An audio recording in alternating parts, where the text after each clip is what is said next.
তারপরে বাকি দুইটা পরবর্তীতে করবেন।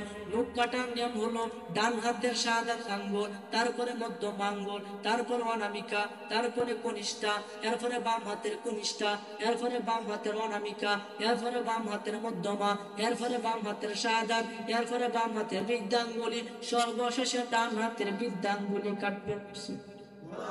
এটা হলো নবুয়তি নিয়ম। ইমাম গাজ্জালী রাহমাতুল্লাহ আলাইহি এই নিয়মটা আপনি আমাকে বলেছে, এটা পালন করার চেষ্টা করবেন। খাবার খাইবেন অল্প করিয়া, এক কাটু উঠাইয়া, মাঝে মাঝে বলবেন বিসমিল্লাহে ইয়া ওয়াজিদু, এটা বলে খাইবেন। যতই খাবার খাইবেন নূর হয়ে পেটে ঢুকবে, কখনো বিমারি হবে না। তাহলে আমলগুলা করার দরকার আছে না? বাবারে তরিকত এই তদবির কিতাব বাবারে অসংখ্য আছে, সবকিছু বলা নিষিদ্ধ, এই কারণে সবকিছু বাবা বলতেছি না। যেটি বলতেছি আমলে পরিণত করবেন। বলেন এটা কি আমলের বিষয় না? কোনটা কোন আমলে তোমার করছি অন্ত আমল কিছু দেওয়ার লাগে না, এটা তো মানুষ বিপদে যাইতেছে। এই জন্য বাবা ওয়াজ মাহফিলটা আজকে ওনার ওয়াজ মাহফিলটা সার্থক হবে, যারা যারা তার সাথে সহযোগিতা করেছেন তারাও সার্থক হবে যদি আপনারা আমলে পরিণত করতে পারেন। বাবারে বিভিন্ন সময় অনেক আমল আছে, বৃষ্টি আসতেছে, এমন সময় যদি বৃষ্টি আপনার পছন্দ না লাগে, বৃষ্টি যদি উধাও করতে চান, তাহলে কয়েকবার দুরূদ শরীফ পাঠ করবেন। 11 বার পড়া ভালো। 11 বার পাঠ করার পরে আপনি বলবেন আল্লাহুম্মা সাইয়্যিবান নাফিআ, আল্লাহুম্মা সাইয়্যিবান নাফিআ।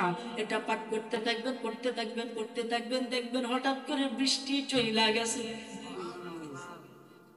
আমলটা করার দরকার আছে না? আজকে এটার প্রমাণ আবারও পাইলাম। আলহামদুলিল্লাহ, আল্লাহ কুল্লি হাল, আলহামদুলিল্লাহ, আল্লাহ তাআলার শুকরিয়া বলি আলহামদুলিল্লাহ। এই আমলগুলা করবেন, যতবার করেছি ইনশাআল্লাহ আমি এটার হাতে নাতে ফল পেয়েছি। এজন্য আপনারা করার চেষ্টা করবেন। নবীজির কথা কখনো মিথ্যা হইতে পারে না। এজন্য ওই নবীজি কি আজকে আমাদের মাহফিলে আছে না নাই? আরে কথা কোনো আছে না নাই? এই বিশ্বাস সকলে আসেনি? যদি তাকে তাহলে আসুন নবীজিকে একটু সালাম জানাই। ইয়া নবী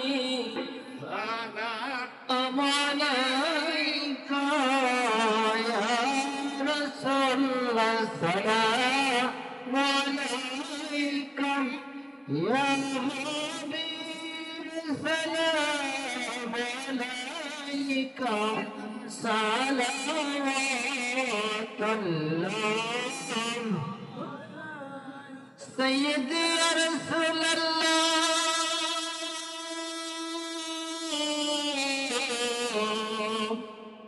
তোমার দরদিনে